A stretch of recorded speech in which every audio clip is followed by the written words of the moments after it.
ที่นี่เป็นมังสาค่ะนะใช่ค่ะพี่มีโอกสินะเอากินขับเต้าเ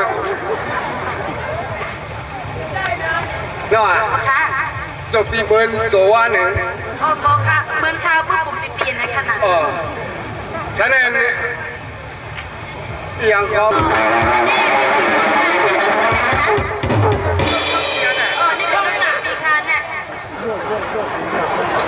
ก็เลยเปลี่ยนทับไปขากันนะ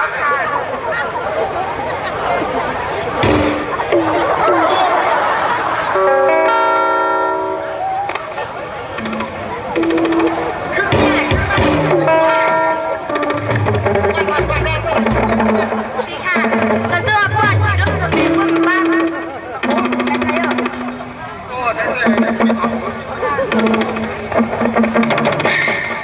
รถเขาตัวละคนนี้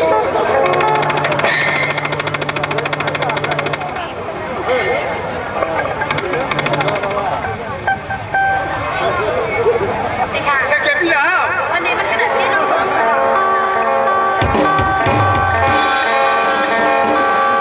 ได้เป็นที่สุดแน่นอนเป็นเบส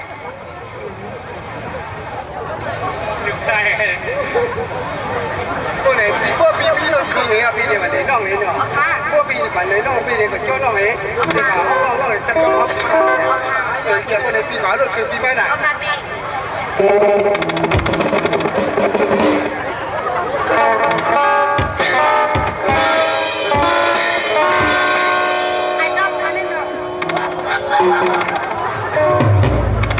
พี่ค่ะนี่ค่ะนี้ปีก็เป็นปีนึงได้เป็นไอดอลค่ะเอาค่ะ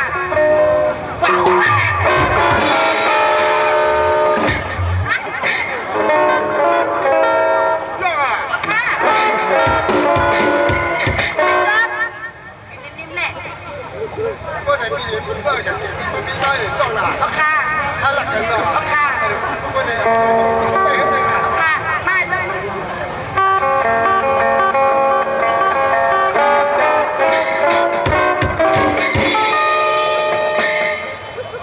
ไม่ต้องขาดขาดเนาะ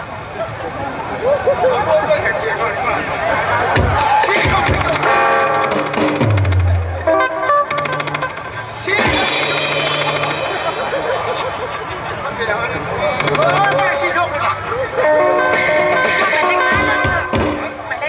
มันไปดูเลยเนาะลองลงไปเท่าไหร่น่ะปีมาหลักเต้นน่ะไปบีเต้นนั้นน่ะฮ่าเร็วๆครับพี่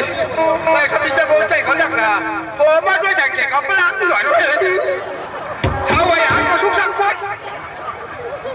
ทีนี้ก็ว่าหรือไม่ได้เคลื่อนขิงนั่นกับผมได้ครับพี่เขาปล่อยก่อนหลักก่อนโม่ที่ต้อง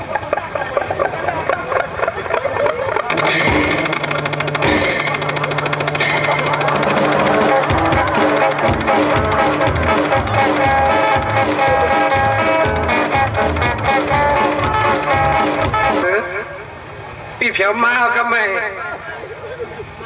นอกเปล่าอ่ะมือปีเด็กเขาเนอกปีมัดเขาปีโกมาจ้องน้องเลยเมื่อไม่ขึ้นนะข้าวมาเขาไม่คะแนน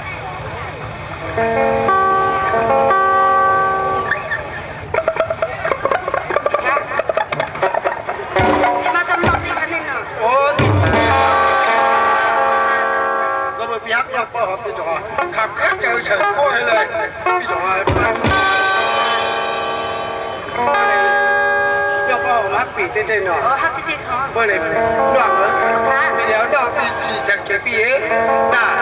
ก็สี่จักรปีอะไรน้องคนเดียวปีไปนั้นน้องล่ะปีนี้ดูจากไหนครับพวกเลยล่ะ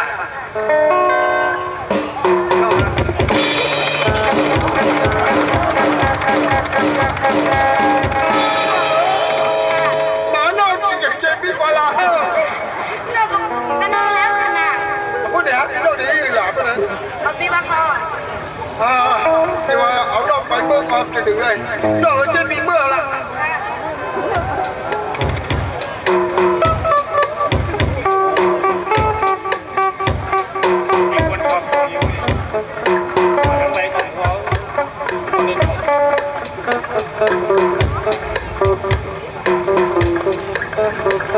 Thank you.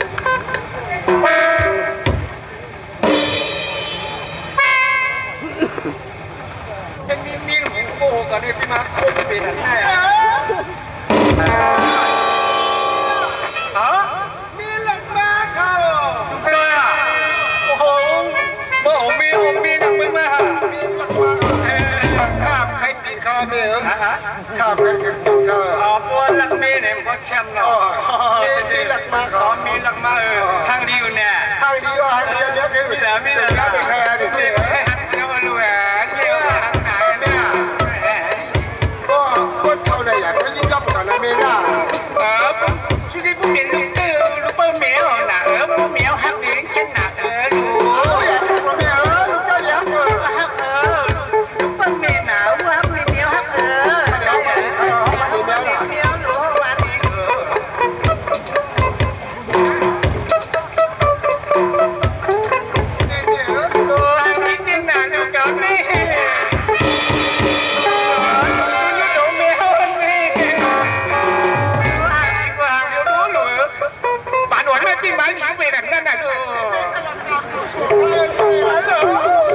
ลูกใจเหรอผู้เมียหันมีมาเมียพวกแข่งด้วย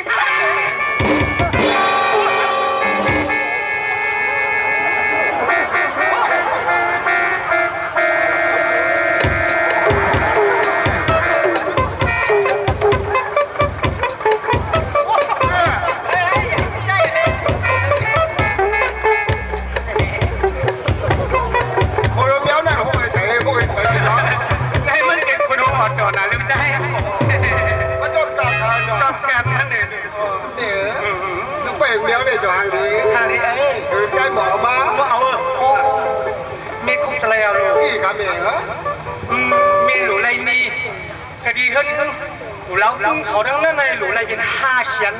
ถ้าลูกกว่าเอามาคำได้ละพวกพูดบุกมาเปิดฝันห่อเหลือพวกมากกว่าแม่มันไม่ได้นะมันไม่ได้เอาแม่มาแมวมันเปิดฝันห่อลูเหรอเดี๋ยวก่อนมันจะหาแม่มาจะไปฝันต้นหน้าจะไปโอ้พวกมาดอกขึ้นมาให้กลัวมีมือลูกได้เงินเมียไม่อยู่หนาไปให้เมียให้กลัวดูเมียไหนโบเมียวโบจะขับผ่านใครผ่านได้เมียวอย่าเป็นว่าทำมีขาหนามันโคตรเผ็ดเลยก็เขาเด็กกว่ามือลูกได้เหรอมีเมียเด็กกว่ามือก็เด็กขับผ่านนะเมียมันเล็กโอ้สังวาเท้าด้วยนะทุกท่านโบเปลี่ยนเท้าเหรอทุกท่านจะมาขนาดปีหน้าเจ้าขาเป็นเหรอโบเมื่อก่อนนั้นมาอินนะลุงหน้าว่าแล้วลูกได้เขียววันมาหนองมางานลูกหน้าดูยังไงฮัลโหลเนี่ยมีก้มไปยังลูกไปเห็นตัวฮ่าลูกนี่ลูกอ่ะเรื่องน้ำเนี่ย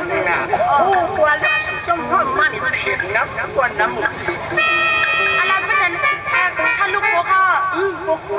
นี่นั้นก็ลูกสิงนวดทั้งคุยทั้งลูกถือทั้งแหนมันนี่นวดไม่ได้แค่นวดหรอกพอจะกลับมาลูกโบค่ะลูกติดนวดต้มแม่ค่ะติดนวดต้มแม่ค่ะแต่พูดเลี้ยงเหลี่ยมลูกเอ๋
หายเสิร์ชนิ้วมือฉลาดผมว่าไม่แคบเอานิ้วมือเกมเฮงเลยนะมาตกมาโผล่วันนี้ยามาอันนั้นนะก็แค่เดียวสมบูรณ์เลยเดี๋ยวไปชนร้องเปี้ยว่ะหลุดช่างดีกว่าที่ก่อนอะไรนะ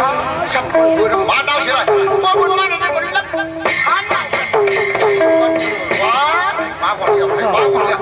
ให้แม่ว่า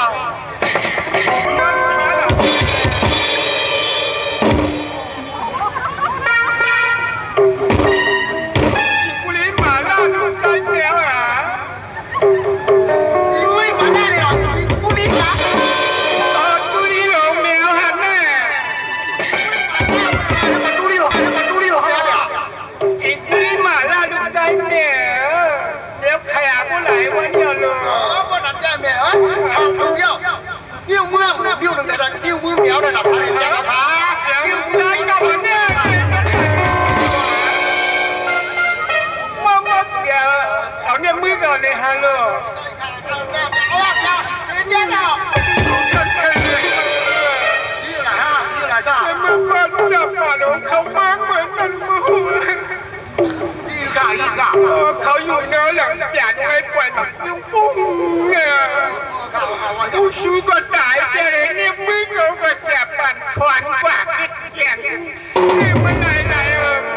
พวกแกมันมีเนี่ยมันเลยนิ้วมือมั้งมีเนี่ยมันเอาจะปั่นสนุกอะไรได้อ๋อลูกอันนั้นแหละก็มีข่าวอ๋ออยู่เลยกับคนนี้กุลีลงเมียวเหรออ๋อนี่กุลีมาแล้วลงเมียวดิลำเจฮัลโหลอ่ะเดี๋ยวเธอไปกำมันเลยลูกชีโชกำนาอย่าไปคุยกันนะ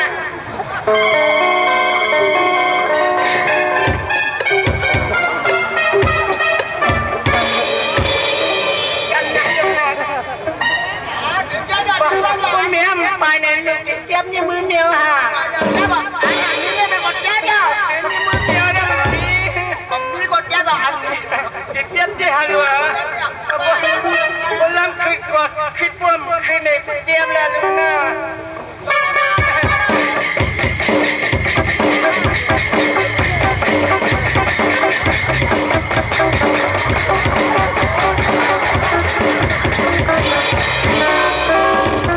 ก็เป็นก็ทำนั้นกูเจอกูลองน้องปีเตสะดวกเลยค่ะอ๋อกูเรียนมาอะไรเขาบอกถอดด้วยถอดเขาบอก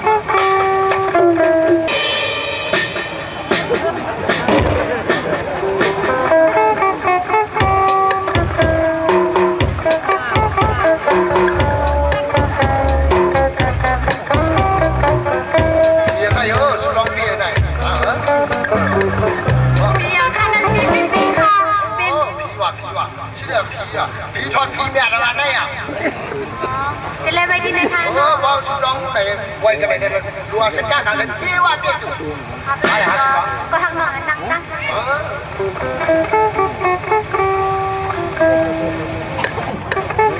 โอ้ยทำได้ไหม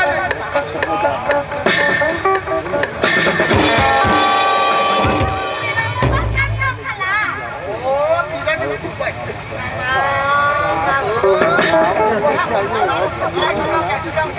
ไม่ได้ทำขันหลังทำบ้านกำลังอ๋อกันเป็นขนาดนี้เลยทันเด็ดทันเลย